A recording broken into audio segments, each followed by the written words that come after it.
Inflation explained. Hey, quick question. Last year, something you bought for $10. Why does it cost $15 today? But your income stayed the same. That's what we're talking about today. Inflation. Inflation is actually very simple. Inflation is the loss of purchasing power over time. Your dollars are still dollars, but with the same amount, you can buy less. Yesterday, one coffee equals $1. Today, one coffee equals $2.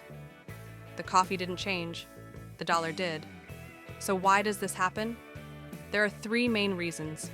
First, too much money gets printed. More money, less value. Second, production goes down.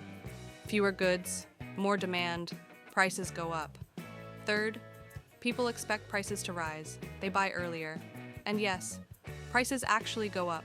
Let's say you have $100 today. Today, a pizza and a drink. 1 year later, same $100. But now, half a pizza, maybe the drink, same money, less power. That's inflation. A small amount of inflation is normal.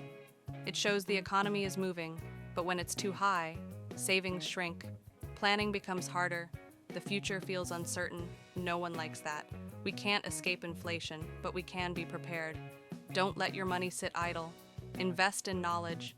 Think long term, and most importantly, don't panic. If this video helped you, don't forget to like, follow for more. Let's learn together. Remember, money is a tool, knowledge is power.